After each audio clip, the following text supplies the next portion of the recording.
I'm always going to be a rapper at heart. And I feel like it does a disservice to rap music when people say, oh, once I get to this part, I'm not a rapper. Once I get to this, I'm not a rapper. I'm an artist. Like, but you're a rapper and you rap very well. You rap so well that you're up against people that don't even make rap music. Own it. Like, own what made you who you are.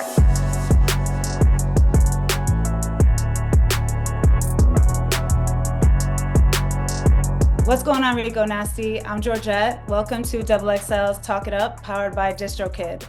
First off, how are you feeling? I'm feeling good. I'm so happy to be talking to you guys today. Reunited. Yes. Where are you speaking to us from? I'm in LA and it is a beautiful day. It's a beautiful day today. Beautiful day. That's the good energy we love to have. Well, thank you for joining us. We've got a lot to talk about. You have a new album, Lethal, dropping on May 16th, and your acting debut in a new series. Let's get into it. The cover is striking. You look beautiful. You have acupuncture needles that are decorating your face. So, Thank how does you. the title and the artwork come together with the message you're sending to your fans with this album? I feel like there's always kind of been like a underlying story to like my favorite projects. Like I guess anger management was like me per se controlling my anger or whatever and realizing that I even have anger issues. And that's why it comes out in the music. And I guess this album was more so being free to just do. And I think that can be very scary because you don't know what the other side like looks like.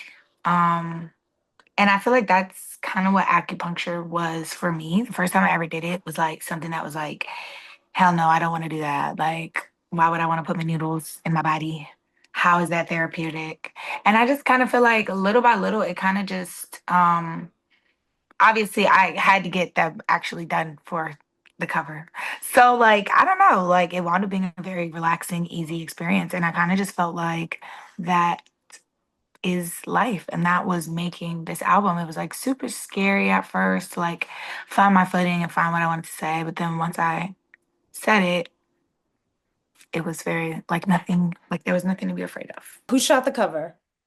His name is Devin. He actually directed the music video for On the Low. Nice. So like we're trying to keep it like, yeah.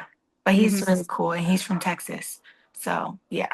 I got a chance to listen to the project, 15 songs. I think it's some of your best work to date. It's fun, confident, while getting a lot off your mind at the same time. Uh, Yes. you get your rapping, singing, and the rock energy like that we love from you with some of the pop feel in there. Crash is one of my favorites. Oh my God. I could see that playing in like a dope love scene in a movie. Wow. Well, that means the world to me because that's one of the records that I was saying I was very like scared of doing because I'm known for doing the records like Smoke Break and Son of a Gun. And, it just took a little bit of courage to like trust myself, but I'm loving the reaction.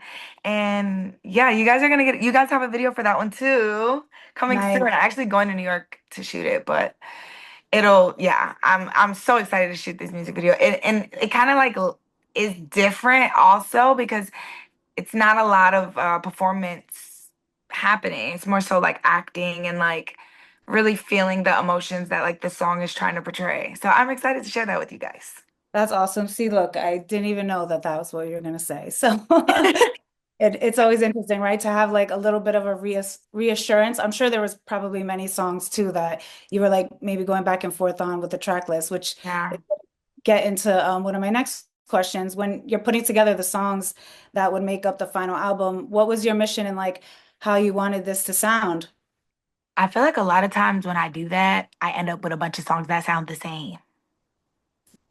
So I was just like, let me just make things that sound good to me and not really worry about like the overall statement of everything. Cause I feel like that's one of the beauties in being a real artist and like writing your music too. It's like when you create a certain amount of songs without even trying, you're telling a story. Right. So it's like I couldn't really think too much about like, oh, I want to make this type of song, I want to make this type of song, because I feel like if I did that, I would have like hindered myself in areas that I probably like wouldn't even have noticed. Mhm. So I didn't really think a lot going into it at all. And I think that's like the fun part about it is like I just didn't really care. It felt like a fresh start, if that's like a good way to say it. It just felt like a fresh start. It felt like, oh, like, well, I've already done so many things and there's so many things to pick from. So I might as well just have fun and keep going and not like stick to one thing. Yeah, it definitely sounds that way. It sounds, of course, like you're having fun, but there's this like this the air of confidence also within that as well. One of the songs that I also enjoyed is You Could Never. Oh, You talk yeah. about like some of your career and family. I feel like that's you have a few on there, but like one of the I'm getting some things off my chest Yes. type type of track. And one of the lyrics you have on there is they thought I was crazy too out of the box, which is Yeah. interesting, right? Because look at where we're at now with how the sound of rap has evolved, even from like when you first came into the game and just like the experimenting and some of the aesthetics, that you can help say that you've like paved the way for in some ways. So do you think artists may have it a little easier now, like where they don't get called crazy or too out of the box? I don't know. I can only speak for myself. I don't know Mhm. how they feel about it. I feel like people don't really like acknowledge that part of how they're Right, feeling. So I don't know if they feel like that. I know that I feel like that. right. I know that that's how I felt. I felt like a fucking guinea pig. Like, let's pick on her and then let's bite. So I don't know. I don't really, that's just my take on it. I don't know if that's how everybody feels. And I don't know if Yeah, it made it easier for people to be different. I just speak for myself on that one. definitely. So, with a line like that, do you feel like you still get some of that same energy towards you, or you feel like people have, grown to love you and being out of the box is what has helped your career, evolve and grow? Yeah, I originally I wrote that line because that's what the song is being about. It's about like imitation isn't really that flattering once you know what that person is like actually dealing with. And I feel like a lot of times when people do swerve over into the being different lane and they were never different before, they're definitely getting some of the backlash that I was getting. But that's why I said you step in my shoes and you see how I'm treated. Never complaining, was bashing my name. Like it just like I don't know. I kind of was just talking about how I felt about shit like that. That's I feel like that shit gonna happen regardless, even if they're Mhm. used to me or not used to me. Like I feel like it's always gonna be something that somebody does that is weird to somebody else. So Right. I don't give a fuck about it. But like at first, of course, it can stun you a little bit. Like, hold on, bitch is hating real hard and then hopped on my shit. That's crazy.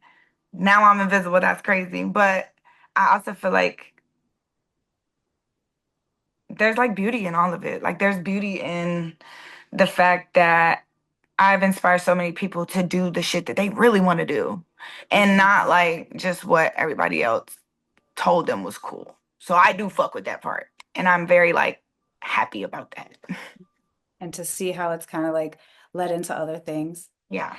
Over the last few years, we've gotten new music from you, but your last solo album was Las Ruinas was in 2022. So you Mhm. spent a good amount of time putting together Lethal, but before that, you spent some time living life, right? You were doing things that excited you, maybe to kind of get some inspiration for the album.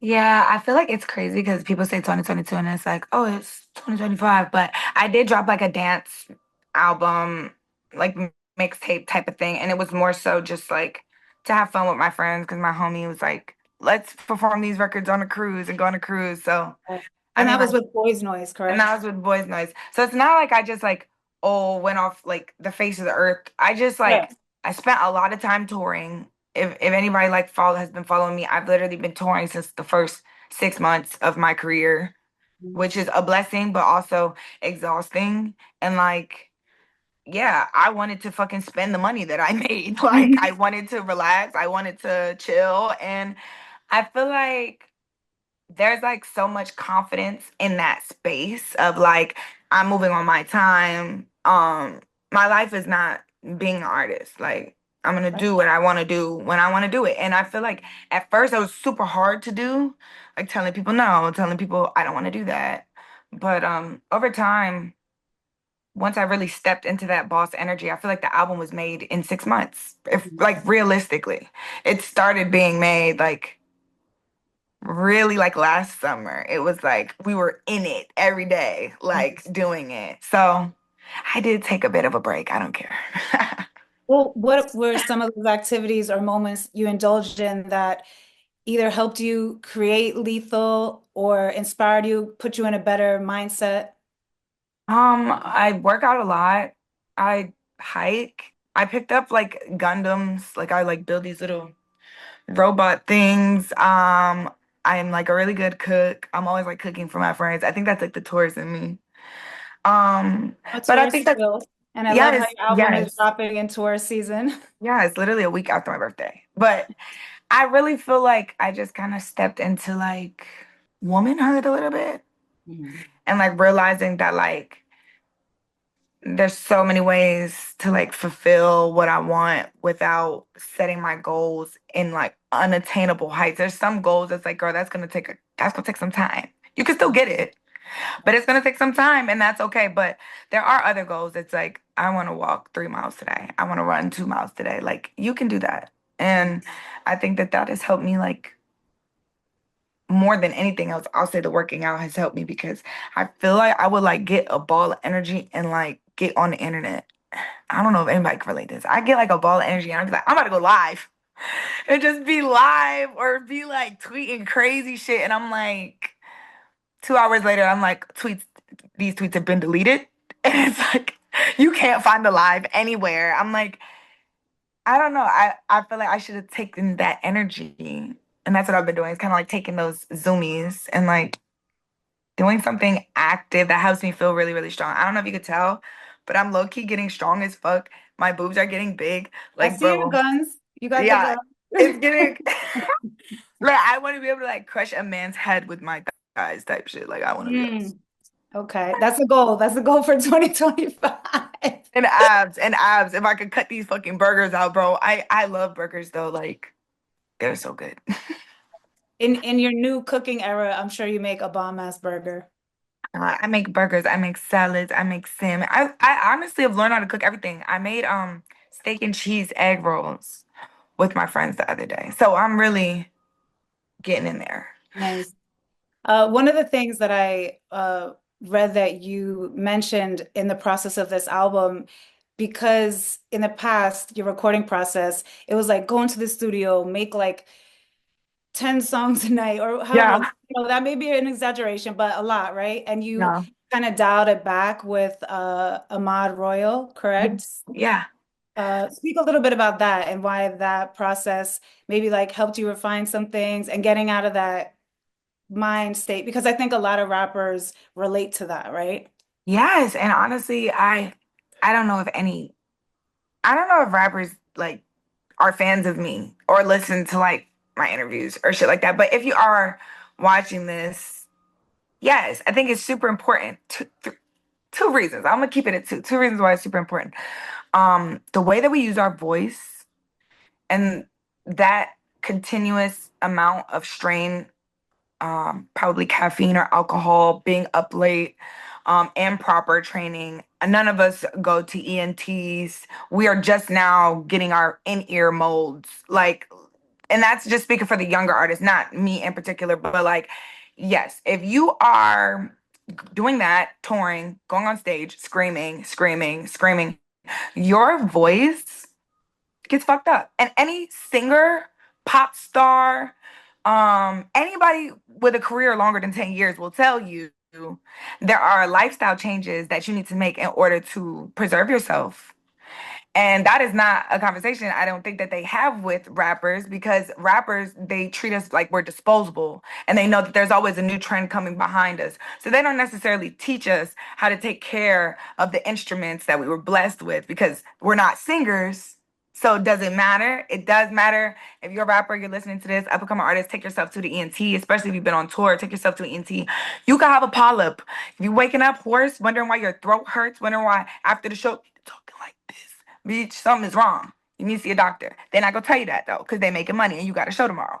But now, the second reason why I didn't want to burn myself out and record multiple songs in a day is because sometimes the energy for one song is all the energy that you need. Sometimes, like in the room, when everybody feels it, you chase that high per se and you want to keep going, but that's not always going to happen again. So you need to be happy with what you made, love it, dissect it, critique it, come back tomorrow, make something better. Mhm. That's my say.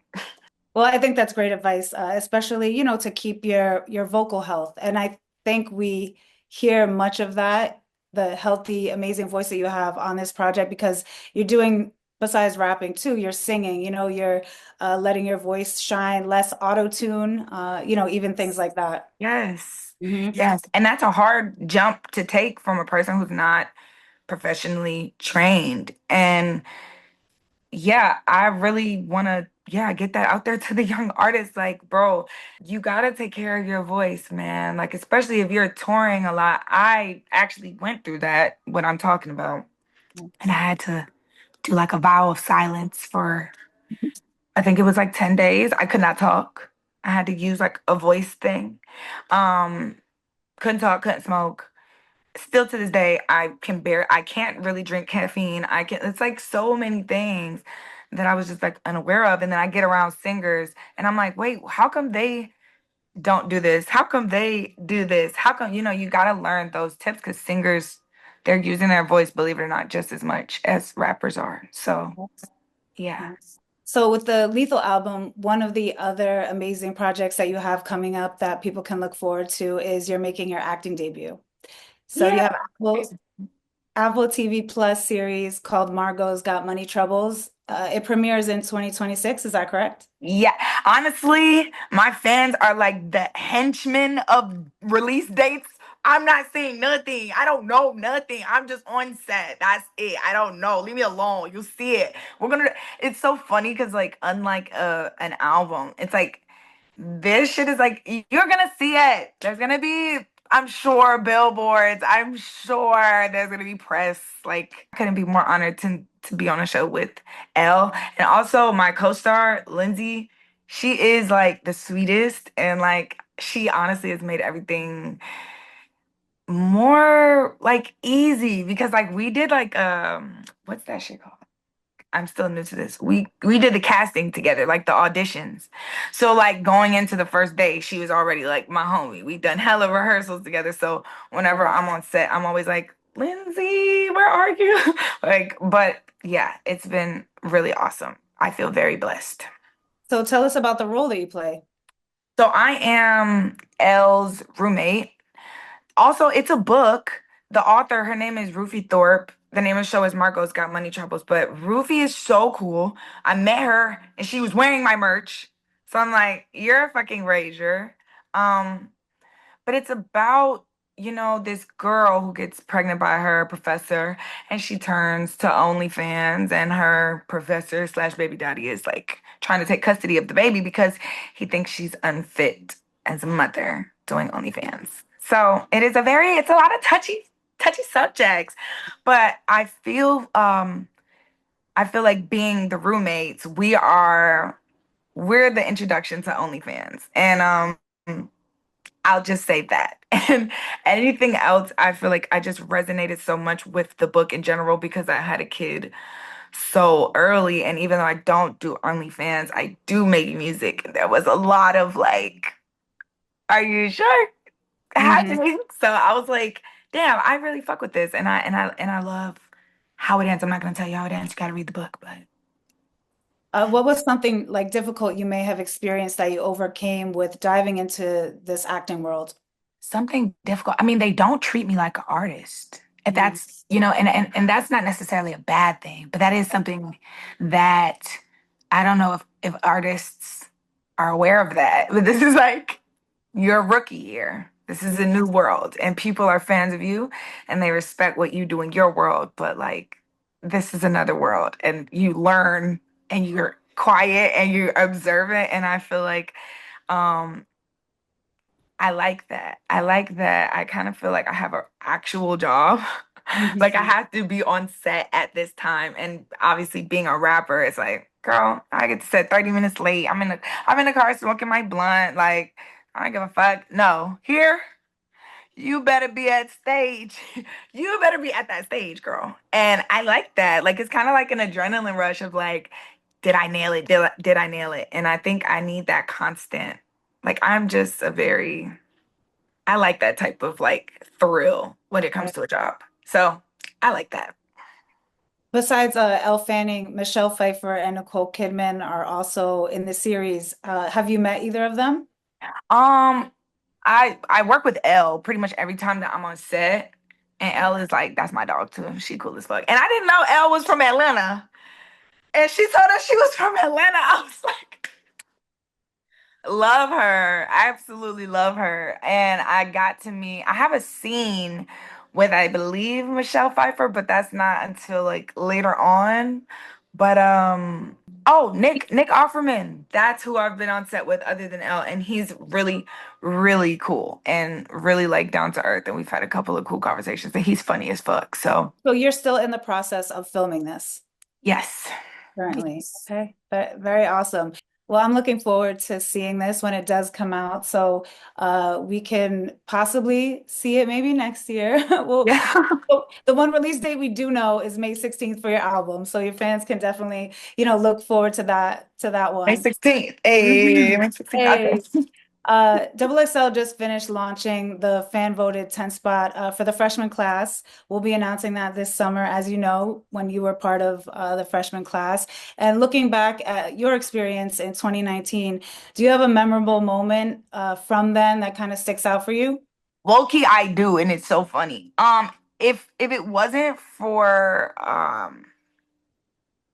if it wasn't for Gunna, my chain would have been flipped backwards that day. And you know what's crazy? I never really tell nobody that, but like if it wasn't for him, my shit would have been backwards, and that would have just been so corny, and I would have been so mad at myself. I probably would have never been able to forgive myself. But I remember we sitting there, we was taking a picture. He said. "Mm." I said, thank you. He cool as hell for that. But I always remember that. And obviously, like Megan and Tiara were so much fun that day. And Blueface said that I rap like Eminem. Um, so much BTS niggas don't know, bro. It was actually a crazy, it was so funny. Um, yeah, I shout love out to everybody. I love always hearing from like the artist perspective, because we see things also from behind the scenes, like from our side, but sometimes you have those moments too, like what you just mentioned. But shout out to Gunna, right, for looking out for Yes, you with the chain. yes. With the new artist, the 10th spot is all about that as well, aside from the other spots in the class. But is there anyone new that you're feeling that you think would make a good freshman this year? Um, uh, I have two. Two is fine. Okay, Skywater and Cortisa Star. Those are great Those are names. those are my two. I love Cortisa Star, and I think that she's from Virginia. I think I don't know, but I think she's from Virginia. So any bitch from the DMV is good with me. I want to see you win. And then yeah, shout out to Skywater. I just love his music, and I love his like his whole look, and yeah, Definitely doing their own things for sure. for sure. So when you were coming up, the landscape for women in rap had many different kind of artists, and as we see now, that has just grown and evolved. There's so many more and different types of rappers out here when it comes to women. What do you love about this time right now for female rappers? I'm loving the Lulu. I'm loving. No, that's what I should have said. What am I doing? It should be Pluto and the girl niece. Is that her name? The Lululemon. Fuck scrap we get. What fresh to death went off on them. If they not on double XL, it's rigged. But that song literally took the world by storm. Love them. That's what I love about the new female rap. It's like it's just so like it doesn't have to be this like pretty ass bullshit.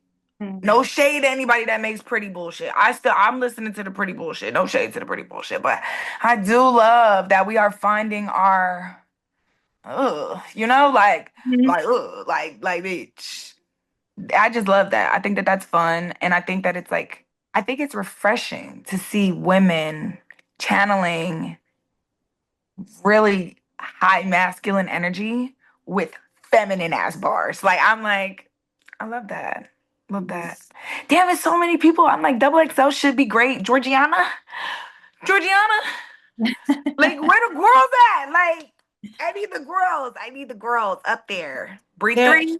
Yeah. there are so many dope women rappers out here, and it's amazing to see how they're shining, they're thriving within all within their own ways. Just like you said, there's some delivering the feminine energy with the feminine bars, the masculine energy with the feminine bars, vice versa, all Yeah. together, flipped up, all on its side. It's And it's great. fun. 100%. And they're all doing it in their own way as well. And Yeah. you're not seeing like the copycat situations going on. There's a lot of individuality out here, which is making these artists really step into their own light and Yeah. have people like you established checking them out. Yeah, honestly, but shout out to the younger artists, man, because they're what keeps this ball rolling. And I think that yeah, they're also inspiring and cool. And like sometimes I see stuff and I'm just like, what the hell? How did you guys come up with that? I don't know. It's giving auntie. I'm like, how are the kids doing that? How are the kids doing that? But it could It's never give also auntie. It could never. But Well, it's also, when you're living a lot of the life, right, on social media. I know you took a break from social media, at least on your phone, like when you were just living life. Sometimes I think that bro, also, it's all a lie. I fucking have a Finsta. They're lying. Everyone's lying. We just got off the main page and made a new one where no one can okay. bother us. See, the truth, Rico is spilling all the tea today. We're getting everything. I'm on the Finsta all the time. They'll never get that though. Now we're getting the truth. But yeah, what I was just going to mention is I think a lot of times, especially with the newer artists coming up, when you have uh like just living the life so much more too on social, whether it is TikTok, whether it is your Instagram, your Finsta, whatever it is, you get these moments that just spark from creativity too, and Yes. that you can't plan, right? And it's like, oh, how did that happen? It literally It just happened. happened. Exactly. A quote from you that I love, which is pretty straightforward, but it's impactful nonetheless, is I'm a rapper and I want to be remembered as a rapper. And unfortunately, we hear a lot these days from rappers who don't want to be called just that, even though that is what they are. They prefer the term You're artist. funny. Yeah, I Yeah. mean, listen, I do interviews so much, and I get that response. If I call someone sometimes a rapper, it's almost like they feel offended. It's not everyone, of course. But It's but you know what? And I feel that. But rap is what made me fall in love with music. I right. didn't fall in love with art. I per Mhm. se, I fell in love with rap music. I fell in love with the art of metaphors. I fell in love with beats. I fell in love with the culture. I fell in love with what it means for people. I fell in love with like hip hop. Mhm. Therefore, I'm a rapper. I'm a product of that. And regardless if my art takes a pop direction or a rock direction or I actually start acting, Mhm. whatever the case may be, I feel like at my core, in what you hear, my metaphors will still resemble somewhat of a rap song.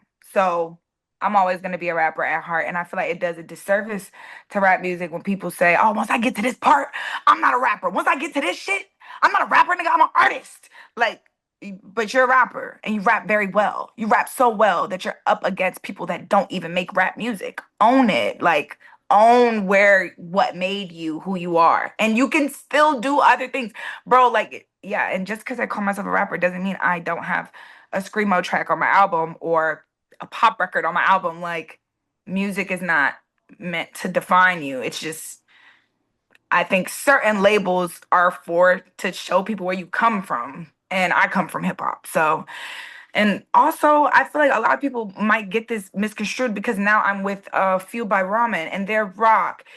And yeah, love where you come from. They appreciate my rap background just as much as anybody else. So I feel like you hinder yourself when you say stuff like, I don't want to be a rapper anymore. Because you'll be so sad if they only sent you pop beats for the rest of your career. You'd be dead. You'd be so miserable trying to rap on that shit. Right. And for people who may not realize, Fueled by Ramen is the record label that you're signed to. Yes, Hmm. yes. So why is making that statement and being remembered as a rapper, part of your legacy? Why is that important to you? I know you mentioned like you just kind of answered a little bit about it, but why is it just overall important? Well, my dad was a rapper, is a rapper. He still raps. He still be making music. And being around him, I feel like being around him and seeing honestly so many other rappers come up and make it to a certain level. So, like, does that make Kendrick Lamar an artist? He's not a rapper.